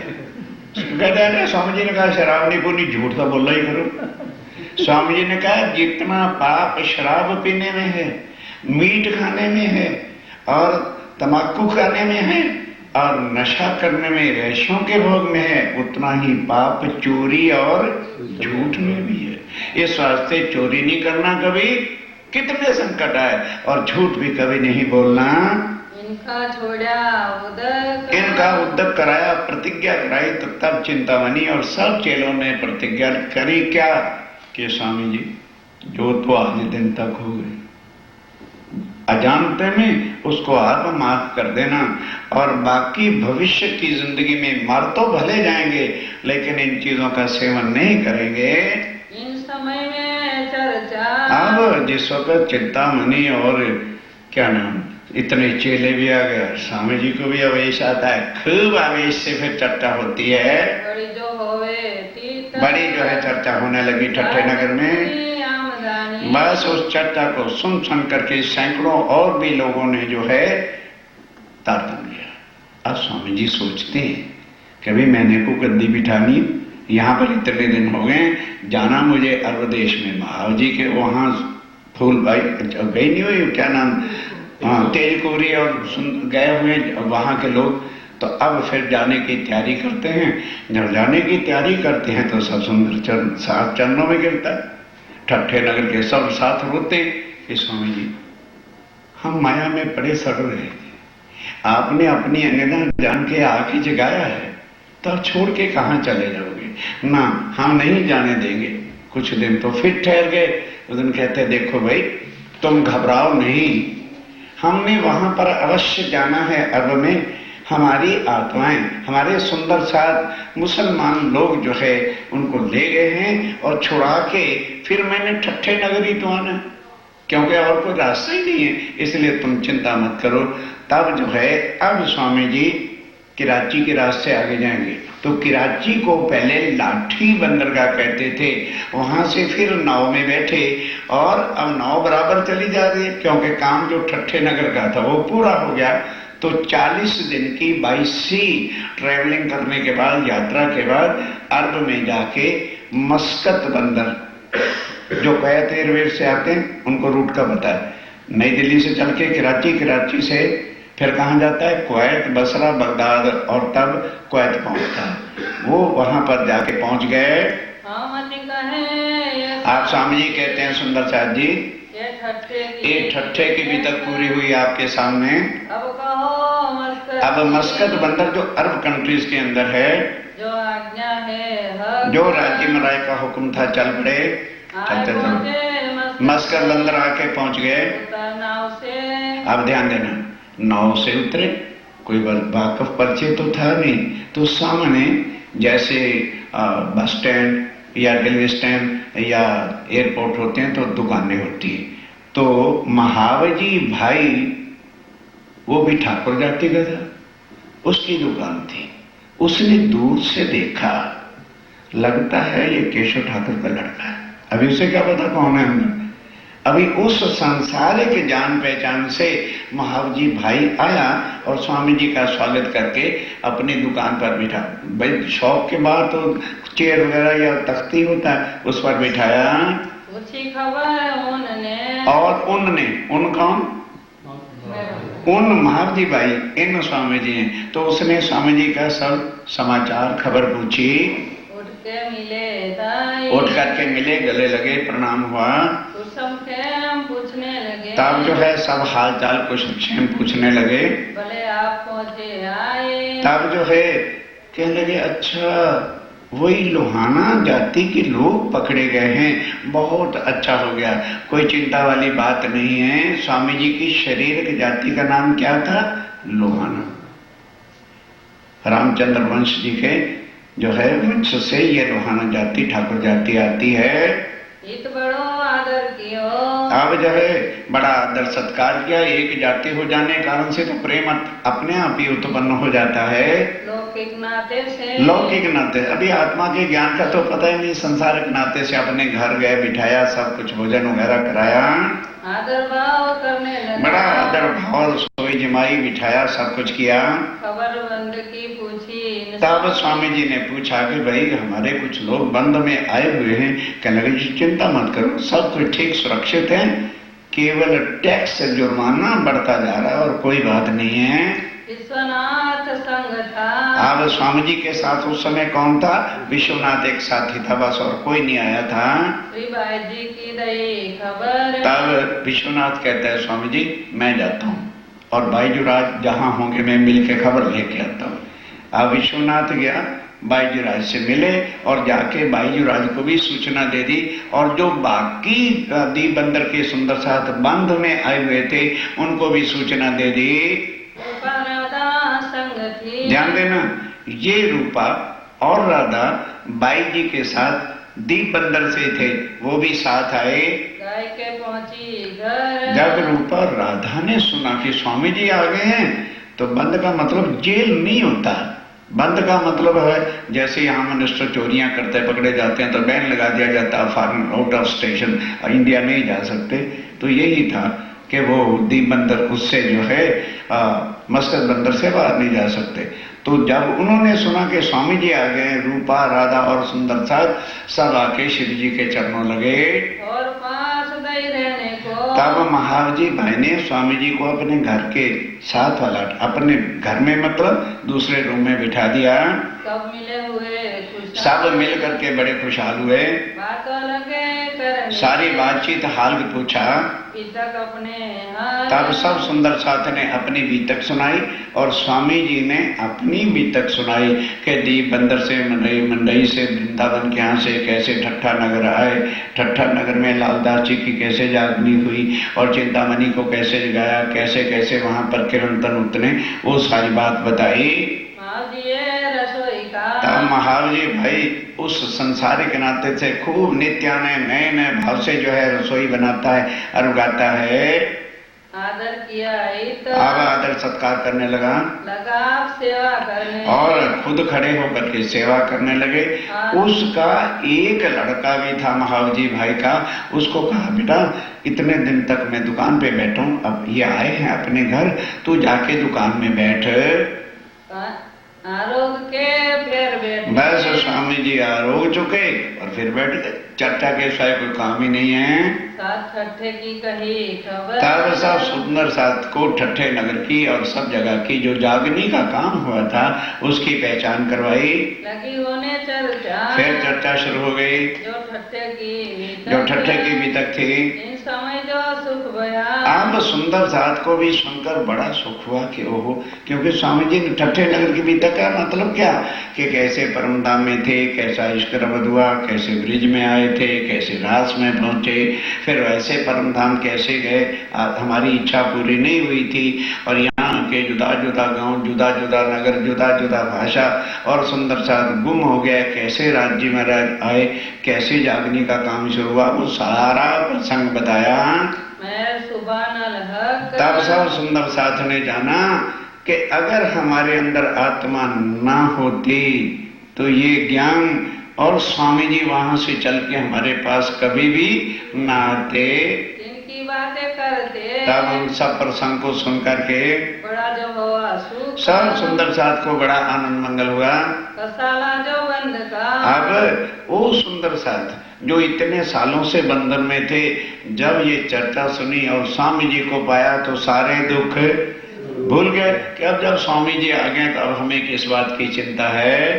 रूपा भाई राधा और रूपा राधा भाई सुनी चर्चा तीन। अब वो चर्चा जब सुनने लगी तो पहले तारतम उन्होंने नहीं लिया था, उन्होंने भी अब तारतम लिया।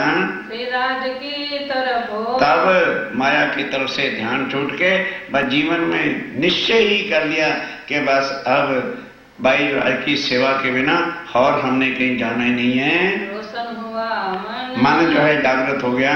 चर्चा मिली हो अब चर्चा तो फिर उनके मुखारबिंद की चीज थी, वो कौन कर सकता है। इतने प्यार भरे शब्दों में चर्चा सुनाते हैं। कोई देवे कान अगर कोई कान दे करके तो सुन ले, अगर बैठे बैठे आंखें बंद होती रहे तो उसकी आत्मा क्या जागृत होगी और उसको क्या सुख होना।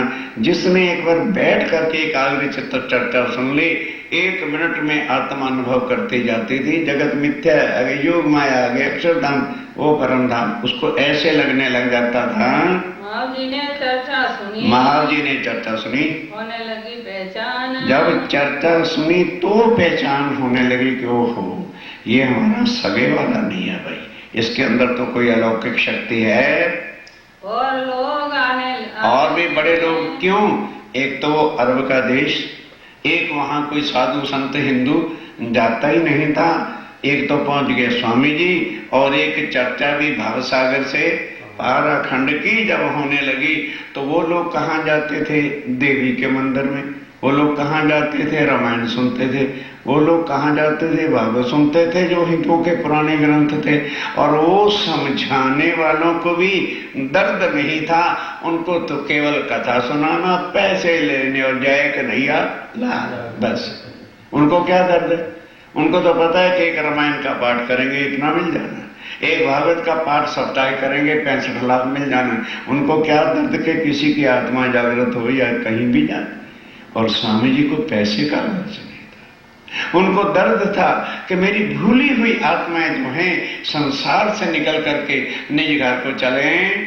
लगी बातें चलने। अब ध्यान देना, जब सारे मुट्ठी भर तो हिंदू ही वहां रहते थे, वो अपने राम की कथा को छोड़ के, कृष्ण की कथा छोड़ के, पहले जो पंडित जो पैसे लेके पाठ करते थे उनको छोड़ छाड़ के सब स्वामी जी के चरणों में आके ज्ञान सुनने लगे। अब उनके पास कोई जाता नहीं तो हलवा खीर रोज मिलती नहीं, कहां से मिलेगी? जब को आता ही नहीं मंदिर में और आके सामान सामग्री देता नहीं तो कहां से खाएंगे? तो महीना 2 महीने तो उन्होंने जैसे तैसे करके जो बैलेंस बोनस था खा लिया।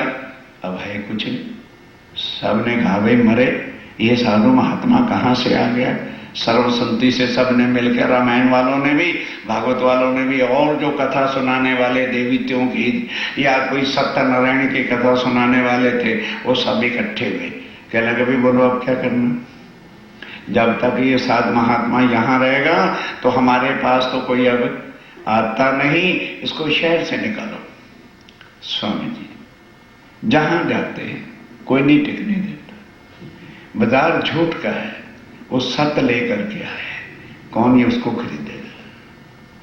अब कह रहे यार निकालने का प्रोग्राम तो मुश्किल होगा, चलो चल के हम उससे लड़ाई करते हैं, वो ज्ञान सुनाएंगे, हम प्रश्न करेंगे और लड़ाई करेंगे, अपमान करेंगे उनका और निकाल देंगे। अब सारे मिलके आए लड़ने के लिए। अब स्वामी जी चर्चा कर रहे थे, उन्होंने कहा भाई पहले बैठ के सुन लो, कोई अटपटी बात करेंगे तो फिर हम सवाल करेंगे और लड़ पड़ेंगे। अब जब बैठे तो वो ज्ञान स्वामी जी की अखंड वाणी जब सुनी तो सारे शर्मिंदे कहने गए रे भला हो गया कि पहले हम अपन लड़ नहीं पड़े, ये तो अलौकिक ज्ञान सुनाते हैं। और कई पंडित भी जिनको थोड़ी पहचान हो गई स्वामी जी के चरणों में आके तारतम ले लिया। तब स्वामी जी को वहां कीर्तन होते हैं, रेहू दुनिया बावरी खोवत जन्म द्वार, मदमाती माया की इच्छा की सुनुक नहीं पुकार। फिर कीर्तन उतरा, हो महामती तो दुनिया को क्या पुकारे और ये तेरी बात नहीं सुनेंगे। इन सबको माया चाहिए, इन सबको मान चाहिए, इन सबको गुमान चाहिए। तुझे लगा गृह धाम का ताप, तुझे निज घर का एक बुखार चढ़ा हुआ है कि कब मेरी आत्माएं जागृत हों और कब घर जाएं। लेकिन ये सौदा यहाँ किसी को नहीं चाहिए, इनको माया चाहिए, इनको मान चाहिए, इनको अभिमान चाहिए। बता तेरे साथ ये क्या मिलेगी? चर्चा होते भया। अब ध्यान देना, जब एक विकर्ण 4 इकट्ठे उतरे, इसकी चर्चा होते हुए महावजी भाई की आत्म जागृत हो गई। भाई महावजी का हित काम, उसका क्या काम हुआ? चर्चा मीठी लगी, चर्चा उनको अब मीठी लगने लगी। चलते चलो दाखिल हुआ निज धाम, तब उसने तारतम ले लिया। वो भी कहते और भी बहुत सारे सुंदर साधु थे वहां पर जिनके लिए ज्ञान जाने का कारण बना था।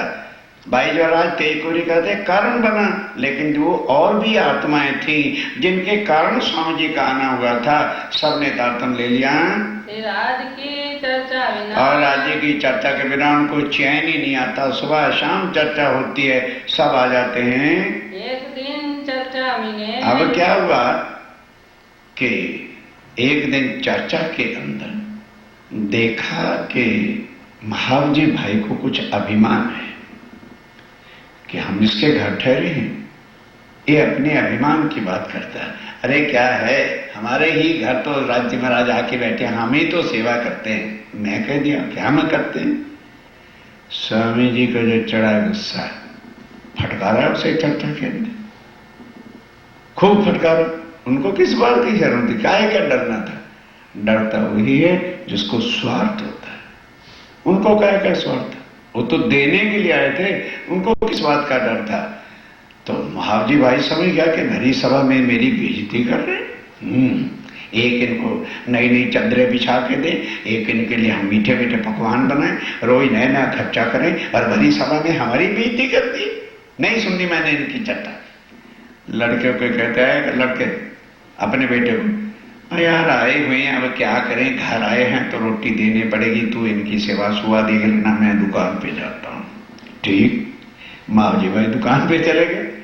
और घर में ही आए उठ के, भैया जाऊं मैं करना, और दुकान पे सो गए। शाम को हुई चर्चा, महाजी भाई है नहीं। स्वामी जी ने कहा भाई महाजी क्या लड़के ने बोला जी वो पता नहीं किस बात पे रुष्ट है और आज दुकान पे ही सो रहे। कहने लगे अच्छा। स्वामी ने कहा जबराइल जरा इसे सोते के कार्य हड्डी पसली तोड़ इसकी। जबराइल गया, उसको कोई कुंडा संकल खोलने की तो जरूरत नहीं, अंदर जाके यूं सो रहा है, थप्पड़ प्रैक्टिकली थप्पड़ मारा। जब थप्पड़ पड़ा डर गया, भूत भूत। सपने में थप्पड़ पड़ जाए तो क्या कहेगा, देखा लाइट जलाई, कोई आदमी नहीं कुछ नहीं, तो ये तो देखा कि कभी जोर का निशान पड़ा। अब अकल ठिकाना है कि ओहो भूत नहीं, ये धनी ने ही मैं सम्मुख मोड़ने के लिए मुझे थप्पड़ मार के दिया। उसी वक्त उठा, अंदर से ताला खोला, बाहर से ताला लगाया। 3 बजे 2:30 बजे का समय था। जिस रूम में स्वामी जी सो रहे थे, पांव पकड़ के रोने लगा, रोई के कदमों रो के चरणों लगा। अपनी कही बीतक। तब स्वामी जी कहते हैं कौन है भाई, अभी तो 2:30-3 बजे का समय। कहते हैं ठीक है, एक तो थप्पड़ मार मार जगाते हो और ऊपर से पूछते हो कौन है। मैं ही महाराज जी भाई आपके चरणों में हूँ। मैं खंडनी सुन के साफ बोल दिया। तो जब आत्म पहचान लेते कहते हे धनी माफ कर देना, मैंने आपने खंडनी कर दी थी ना, वो मेरे से सहन नहीं हुई, मैं रूठ करके चला गया था, पर आप रूठने कहाँ देते हो। आपने थप्पड़ मार के चरणों में बुला लिया, बस अब मेरी आत्म को जगा दो। धनी मुझे माफ कर देना, मैं एक पापी जीवड़ा था, अभिमान अहंकार कर बैठा। मैं तो कच्चा था, मैं अभी कच्चा था, मेरा ईमान पक्का नहीं था, इसलिए मैं रूठ गया। आपसे रूठ के जाना कहाँ था। ना पहचाना परवरदिगार। मैंने शरीर के नाते से आपको समझा, ना जाना परवरदिगार। नहीं जाना था कि आपके अंदर मेरे राज्य की शक्ति बैठी है। यहाँ से चर्चा में बस फिर यहाँ से चर्चा के अंदर धीरे धीरे धीरे महावीर जी की आत्म जागृत होने लगी। अब वो काम पे जाते नहीं, दुकान पे। लड़के कहते तू जान, तेरा दुकान जाने, मैं नहीं अब जाऊंगा। तब घर वाले भी लड़ने लगे, अच्छा तुमने इनको घर बिठा रखा है, दुकान में वो नहीं करते हो, कमाओगे खाओगे नहीं तो कहा हमें भूखे मारोगे। तो पत्नी को कहता है तू कल की मरती आज मर जा, मैं इनके चरणों को छोड़ के अब नहीं जा सकता। लड़कों को कहते वो रखी तुम्हारी दुकान, वो रखा तेरा धन, ना मैं लेता ना मैं देता, स्वामी जी को मैं नहीं छोड़ सकता। ये तो लश्कर दजाल का। हाँ, स्वामी जी कहते हैं ये कौन है, मेरी पत्नी मेरे बच्चे, ये सब दज्जाल का लश्कर है, यही तुम्हें राज्य की राह से जुदा करता है। करने लगा शोर। और स्वामी जी कहते हैं यही शोर है संसार का। अंधे हो कि हम क्या समझ बैठे हैं, ये मेरी बीवी, ये मेरे पति, ये मेरे बच्चे, और कोई भी किसी का है। आज आंख बंद हो जाए, पत्नी को कह देना मेरे साथ चल, या पत्नी मर जाए तो पति को कहना साथ चल। कहां तक साथ जाएगा, शमशान तक। और उसके पता ही नहीं, पत्नी बेचारी टेलीफोन ही नहीं बता के जाती कि मैं कहां जा रही हूं। पति कहां जाता है, कोई एड्रेस दे के नहीं जाता। लेकिन जब तक शरीर सामने है, मेरी पत्नी मेरा पति, यही अंधकार है। स्वामी जी कहते हैं यही दजाल का जाल है। ठीक है, do your duty by body, लेकिन किसी के अंदर मरो नहीं। ये नाटका इन समय। अब महावीर जी भाई का ईमान, घर वाले खूब लड़े झगड़े सब कुछ कर लड़ते रहे, मैंने नहीं कुछ कर, ईमान पे पक्का खड़ा रहा। श्री राज इनके साथ। क्यों, अब राज्य की मेहर इनके साथ है, फिर ईमान कैसे गिर सकता है। इस तरह से चर्चा करते करते अब ये तो हो गई महावीर जी भाई के मस्कत बंदर की चता। अब चलिए बीच में क्या होता है कि स्वामी जी बैठे, कभी भी किसी सुंदर साथ से ये नहीं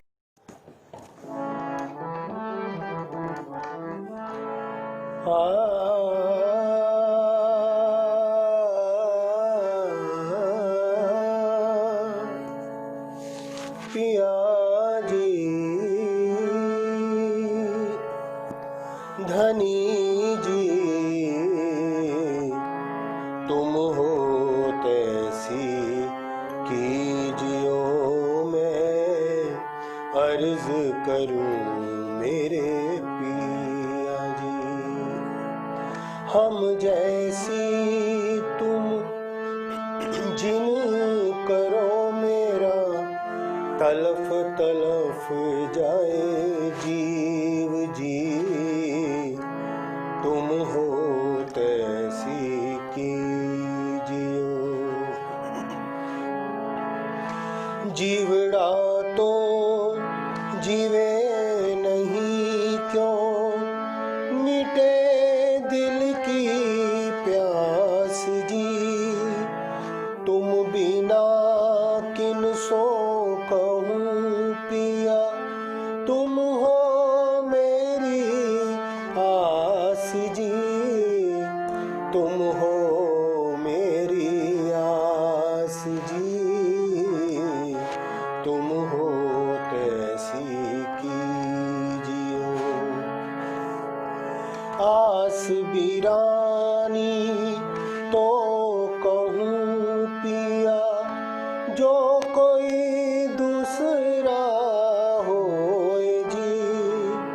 सब विध पिया जी सामरथ, दिन रैन जात रोए रोए जी। दिन रैन जात रोए रोए जी। तुम हो तैसी कीजियो। जन्म अंधी जो मैं हुती सो क्यों, देखूं नीके कार जी।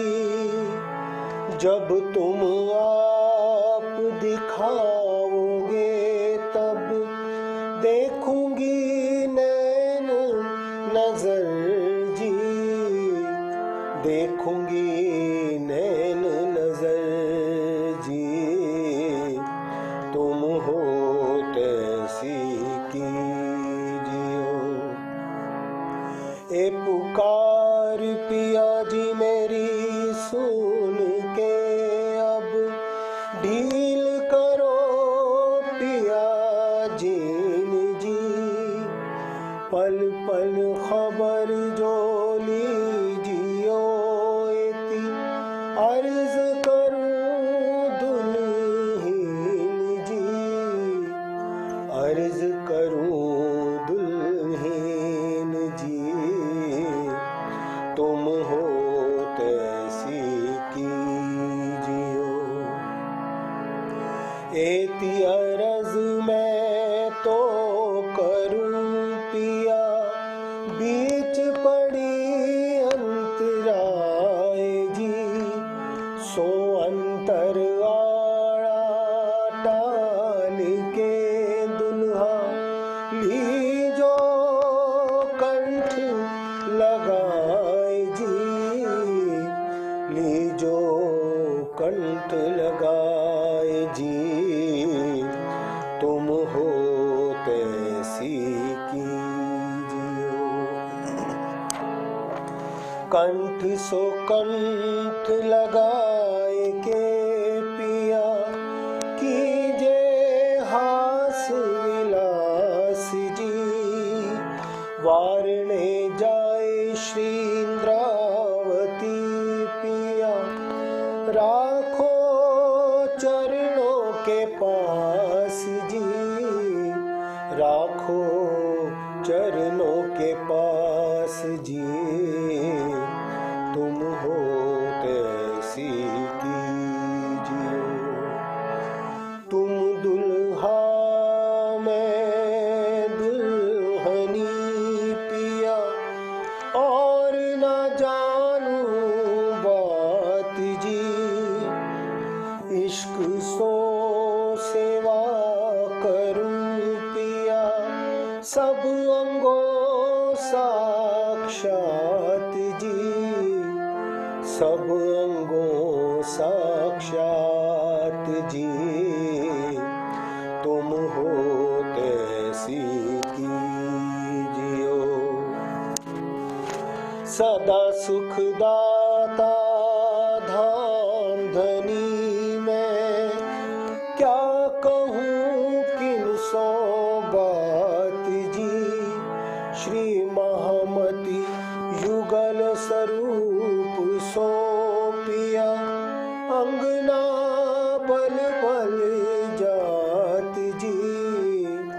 अंगना बल बल जात जी, तुम हो तैसी कीजियो मैं अर्ज करूं मेरे पिया जी।